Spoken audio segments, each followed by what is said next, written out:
I'm checking everything is okay. I see some people on Instagram. If you go on Facebook or on YouTube, you will have much better sound and video quality. But thanks for watching. For those of you on Facebook Live, sorry, Instagram Live. So let me check if everything is technically working today. Yes. All right. I see people. Wait. I'm sorry. I should have switched off the microphone. So I changed something in the settings. I have a new microphone for voice, but I have to get used to changing, because if it's on while I play, you get a kind of an echo, which doesn't sound very pleasant. So I'm here every day at 10 p.m. Amsterdam Central European time, playing, sharing music with you. Please share this if you like. If you're on Facebook, please share in order for other people to watch the live stream as well. I would really appreciate that. And you can also subscribe to my YouTube channel, youtube.com/MikeDelFerro. There are a lot of videos there, many projects. I think probably you would appreciate it.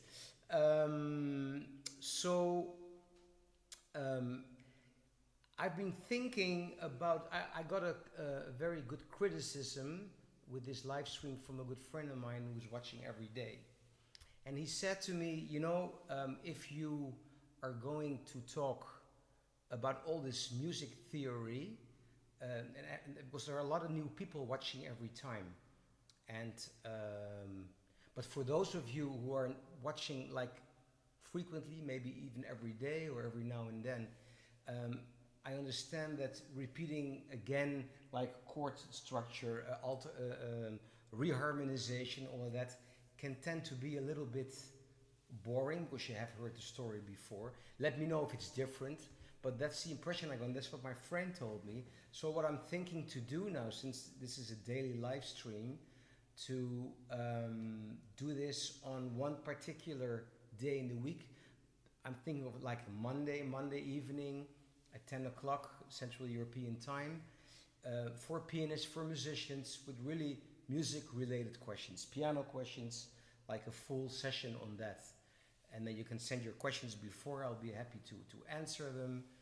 Maybe I can even find a setup to that you only see my hands, which makes it also easier to follow my fingers and all of that. So that's what I'm thinking to do. Let me know what you think about it, and then I'll advertise it in such a way that the Mondays will be the lesson day. I can even do it twice a week, but let's start with the Monday. Yeah, okay, Joel, that sounds like a good idea. Yeah, like Joel, he's watching every day from Argentina, which I really appreciate. He's asking a lot of questions, and I want to fulfill those questions, of course, but I think it's better that we do one like Pianist. Not everybody's welcome to watch, but musical theory, a little bit more in depth, which is maybe for you, those of you who are not too much into musical theory, also maybe not too interesting, a little bit boring. So that's why I want to separate this. Thank you, Hubert Jan. Thank you. I saw your tweet. Thank you very much for promoting me. And yes. As soon as this is over, I'm also really looking forward to play live again. But you know, it's what it is. And we all have to accept this and make the best out of it and stay positive. That's the most important thing. So for the time being, I think this live thing is a great solution. And like I said before, it's nice, instead of traveling to all these countries are, well, a lot of those countries, I see people popping in from all over the world, so that's really cool. What I'm going to do, hi Milda, hello Anna, thank you for watching. All right, so I got a question about Russia. If I can talk a little bit about Russia. As most of you know, I'm a frequent traveler. I've traveled to over 100 countries. I've been kind of a musical ambassador for a cultural organization. They send me all over the world to do these projects with local traditional musicians. That's not a love of me like world music and all of that. It's I can talk about this for hours. And also on my YouTube channel, you'll find many videos with projects like this. And so I've been asked to talk about Russia, and I was thinking to share a little bit I know about Russia, my experiences especially, but also maybe share a YouTube video. I have a setup here. I think maybe the video, but at least the sound is good. I know that. So yeah, the thing with Russia, it's really, really beyond comprehension how big this country is. It's absolutely insane. I mean, I travel frequently to Japan, and the flight to Tokyo from Amsterdam is like 11 hours. And from those 11 hours, you're flying 8 hours over Russian territory.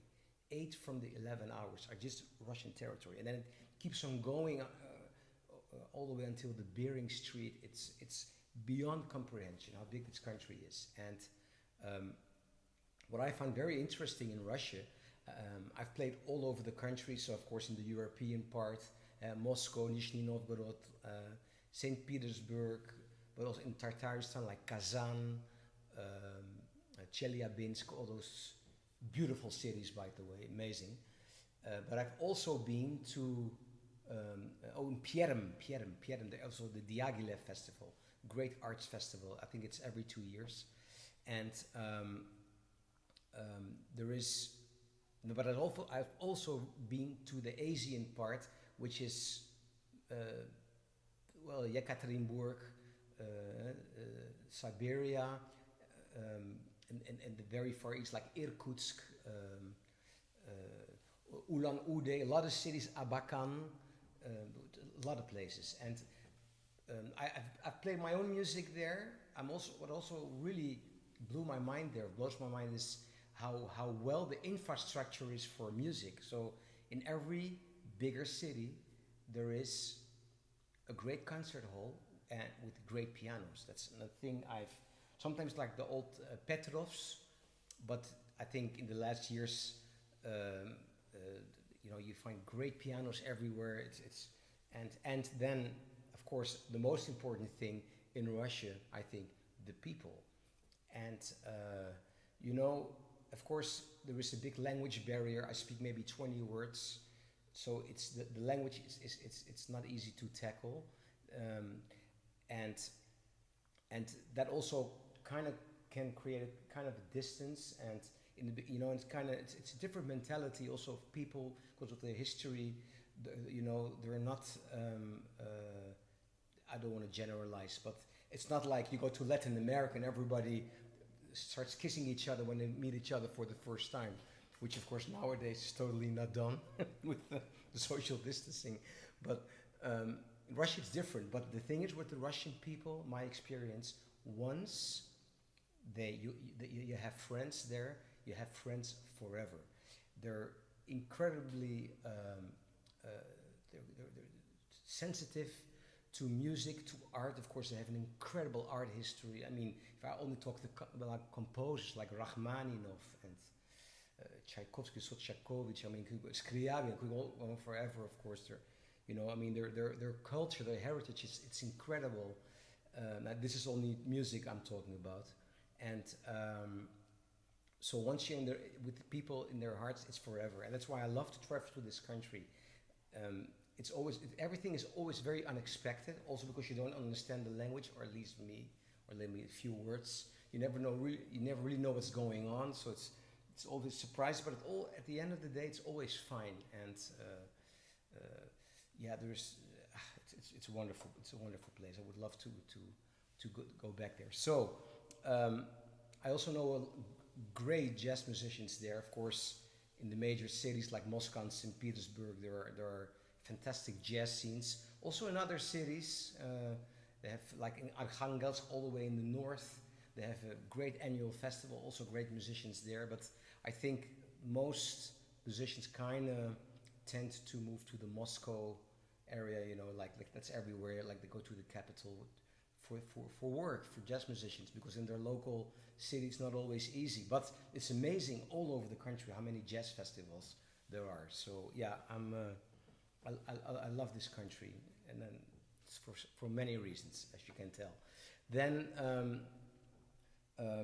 what I've also done is I've done a project, several projects with the throat singing in Siberia. And the thing is, in Siberia, there is an area entitled Tuva. It's actually the Mongolian part of Russia. So they have a similar culture to Mongolia, but it's Russian. So if you go to Tuva, you need a Russian visa, at least with Schengen. But it's on the border with Mongolia, but they have a similar culture. And I met there an incredible singer. His name is Andrei Mongush, who is an incredible throat singer.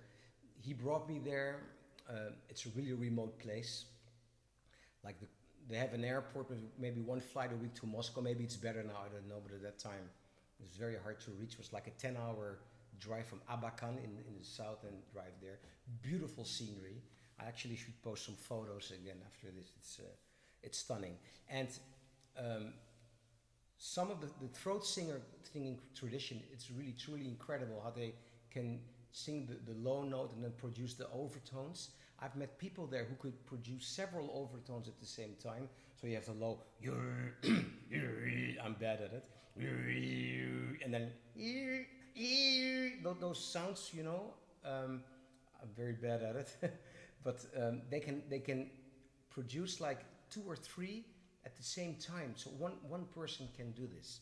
So I mentioned it before, a couple of years ago, well, it's actually quite some years ago, I played at the Diaghilev Festival with this man, Andrei Mongush. We did a duo concert, and I want to also let me know if this works technically. Maybe quickly check the chats here. Everything is okay. My voice is very low. Oh, wait. Hey, that's kind of strange. Is it still low, my voice?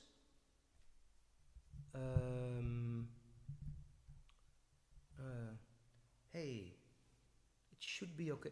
And is my voice better now? Please let me know, because with this new setup, I tested it, but I'm not sure how it comes across there. Okay. Oh, maybe before. Yeah. Okay. Good. All right. So let me play. So I'm going to. If I think you should be seeing a browser now, YouTube. Let me see if I can. Yeah, and now I'm going to play this track with the concert I did with Andrei Mongush in Russia, in Perm. So check his voice and the traditional instrument. Just listen, and I hope you enjoy it. I'll keep an eye on the chat. So I know the picture might be freezing now and then. I don't know. I think it's maybe too much processing for my laptop. I don't know. But anyway, let me show you something here.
So this, what you saw was a performance I did in Perm in Russia years ago with a great throat singer from Mongolia. This is an example of one of the projects I've been doing with musicians from all over the world. So I hope you like it.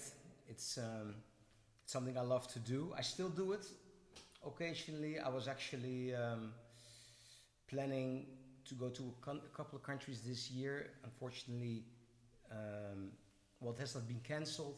I mean, it has been cancelled, but we think in terms of postponing. So yeah, all right. Thank you, thank you. I'm happy this works out. So enough talking. Let me play something for you. And before I do that, let me switch on this mic.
It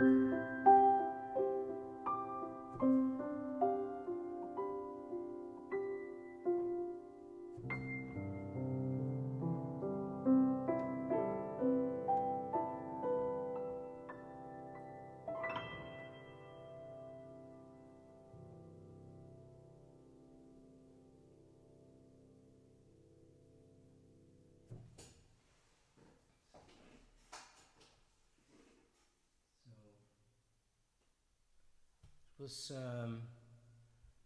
Moon River. I realized that I never played this live. I never played this live before. Thank you. Thank you for all your comments here. Yeah, so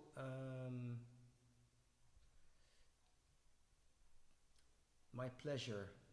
So again, before I close with one more faster song, what I decided to do is to do the musical theory lessons, piano talk, musicians talk, you know what I mean. I'm going to start doing this on the Monday. If there is a big need for, I can maybe even do Monday and Tuesday or Monday and Wednesday in order to not repeat the same story for those of people who are watching frequently, because that doesn't feel right to do. So yeah, I'm going to close with something from my opera meets jazz repertory. So my father was an opera singer. I grew up with opera music, classical music, and at some point I got the idea to combine opera with jazz. Please check my album on Spotify. Actually, most of my music is on Spotify, and there's also an album with the Metropole Orchestra entitled Italian Opera Meets Jazz. So you can just go to my artist profile on Spotify. You'll find it there. Before I close, again, I'm here every night at 10 p.m. Amsterdam Central European Time. Please let me know if you have any requests, any musical questions, any country you want me to talk about. I've been to 117, so there are many countries to talk about. And another thing I can share, I would be willing to do this in these crazy times. So I got a few apps which I love to practice with, rhythm apps, and this is one called Rhythm, and it's kind of a simple interface, but what I love about it is how well it works if you want to practice with a rhythm. I also once did it with a bass player. We switched this on, and especially in these times with so many people, everybody's sitting at home, and of course it's very hard to play with other people, maybe even impossible now. It's great to practice at home. So I use Backing Tracks, which is a great YouTube channel with many jazz standards you can practice on. You can there are also tracks without piano, which makes it very easy. And this one is called Rhythm, and what I'm going to play is something not Italian opera, which I usually do, but this is from Carmen's Bizet. You will probably recognize it.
Okay,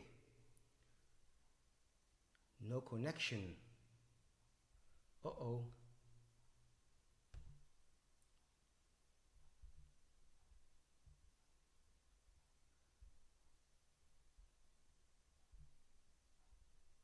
Hello. Can you hear? Is the connection lost? Uh, I'm getting, I don't know.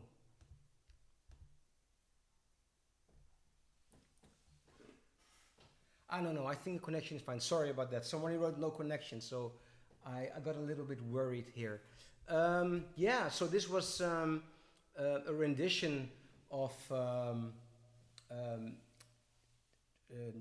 this comes from the opera Carmen from Georges Bizet. It's one of my songs, not of my songs, one of my arrangements of this opera meets jazz repertory. I've, this brought me a lot of good stuff. I toured with this project all over the world, from solo concerts with orchestras, everything. So it goes out of the love for opera. I'll play you some more Puccini and other stuff. So I'm going to close for today. So again, every night at 10 o'clock. On Monday it will be piano class. Also at 10 o'clock p.m. Amsterdam time, Central European time. Please share this on Facebook if you like this stream in order for other people to enjoy it, if they enjoy it. Please subscribe to my YouTube channel, and I hope to see you tomorrow. Let me know if you have any requests. Drop me a message, and I'll be happy to fulfill the request if I can play them, or to prepare something. So again, thanks for watching. Thanks for listening. Please stay safe. Take care of everybody around you more than ever, and love you all. Thanks for watching, and hopefully see you soon, hopefully tomorrow. Good night.